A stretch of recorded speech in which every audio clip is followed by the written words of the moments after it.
Hey, what's up? So here's an idea. I don't think you should have any drama in your life by the time you turn 30. And I actually don't think you should have any drama in your life in general. But I do understand it might take some time to develop the skill set. So I would say hard stop by the time you're 30, you shouldn't have any drama in your life. And I think what happens is this is like we believe that as we get older, we're gonna naturally become smarter and more mature and more wise. And I really don't think that's the case. I think you only become smarter and more mature, more wise if you actually try to become smarter and more mature, more wise. So if you're not 30 yet, you just assume by the time you're 30, your life's gonna be super drama free. I don't think it's gonna happen naturally. There's a lot of people that are a lot older than 30 that have a lot of problems, right? A lot of problems that are probably problems they shouldn't have. And that's because they didn't spend the time to, to mature, right? They didn't spend the time to actually grow. So it's not something that happens automatically. And I want to make this video with just a couple of tips, which I think will help you shape the way you think about it to help you just live a much happier and drama-free life. Okay, so let's get started. I definitely think by the time you're 30, you should have very fundamental understandings about friendships and relationships, right? So you should understand like what you need from a friendship, what you expect and what they expect from you, and what you don't expect them to do, right? What should they not be doing to you, right? You should have you should have the capability to stand up for yourself, right? To stand up for yourself, to understand this is my definition of friendship, to stand up for yourself on when it's not happening and articulate when you feel like you're getting taken advantage of, right? And articulate what's important to you so other people understand as well.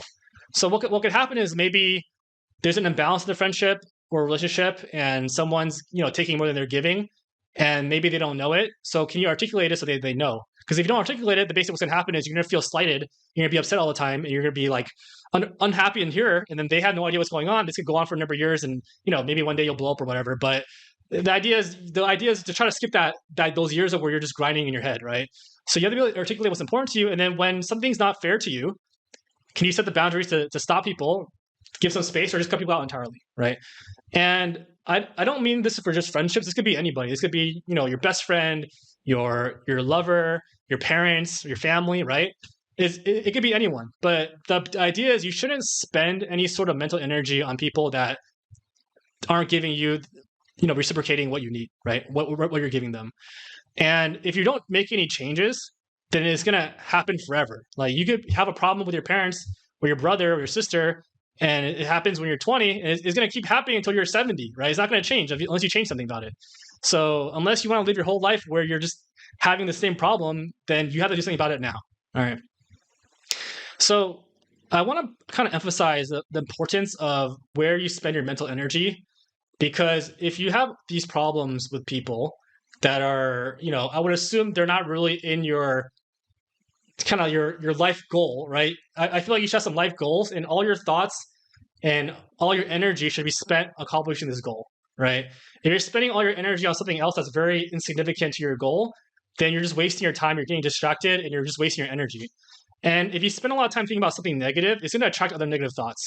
And I strongly believe it's going to poison your mind. You're just thinking about the same thing over and over again, over and over again. So I would suggest, like, if something's unfair to you, if you're unhappy about something, you have to act on it, do something about it to make a change.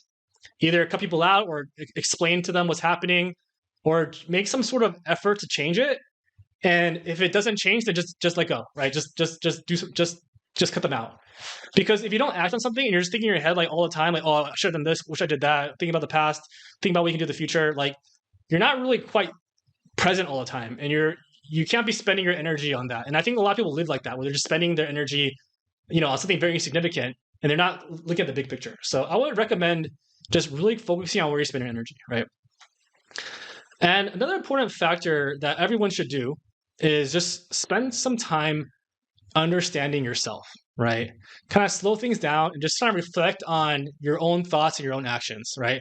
So we've already did our best trying to, set boundaries for other people, but now let's look inwards and see what's going on inside, right? So one thing that you can do, and some things I practice all the time, is like, do you ever start feeling a certain way when certain things happen? And like, can you notice it, right? I'll give you a really small example. Sometimes when I'm leaving the house with my wife and she's running late, I start to get very impatient, right? And sometimes it's for things where I don't even care if we go or not. So I'm like, why do I find myself getting impatient? Why am I in a rush for this thing that I don't even want to go to? Like, I don't care if we get there or not, right? And it's like, it's more of just like a habit I developed, right? It's just because I'm so used to rushing her to hurry her up to get out the door that I just developed this habit where I'm just doing it all the time. It's natural, right? So like, I'm starting to feel these emotions, where I don't actually need to feel them. Like, well, why am I even doing that, right? So that's a really small example where you can just kind of look around and be like, okay, why do I do these things, right? And just become more aware. And like once you notice it, you can stop it, right? If you don't notice it, you can't stop it. Then you're kind of just going along with whatever emotions come and go, which you have no control of your life, right? And that's how you get a lot of drama because you're just saying shit you don't want to say or feeling things you don't want to feel. So just understand that these are habits, and a lot of times these aren't even your thoughts; these are thoughts that your mind has. You're not your mind, and then the idea is just to let go, right? So I think that's a very important exercise that you do on a regular basis. Just understand, like, dude, why am I having these thoughts? Are these thoughts even productive to me? If not, then I'm going to think about something else. All right.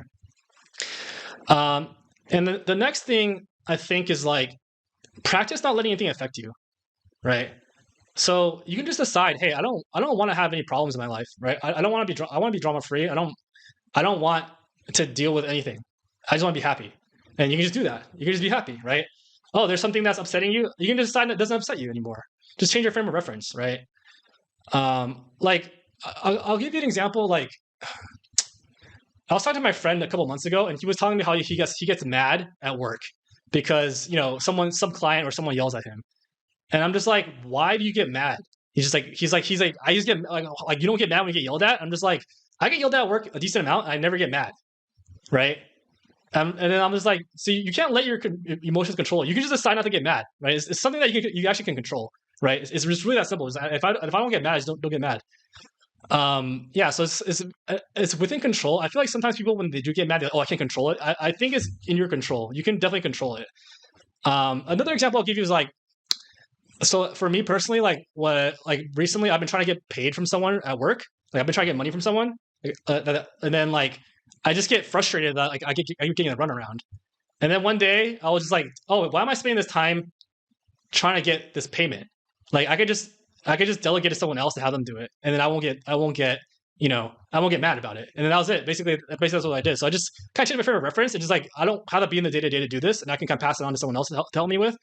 And then like I'll probably get paid eventually. And like why am I even worried about if he doesn't pay me, right? So then it's really that simple. So my point is like you can really decide to not let anything affect you, and then nothing will affect you, right? So if you decide you don't want to have any drama in your life, whatever's bothering you or all this stuff, you can just let it go.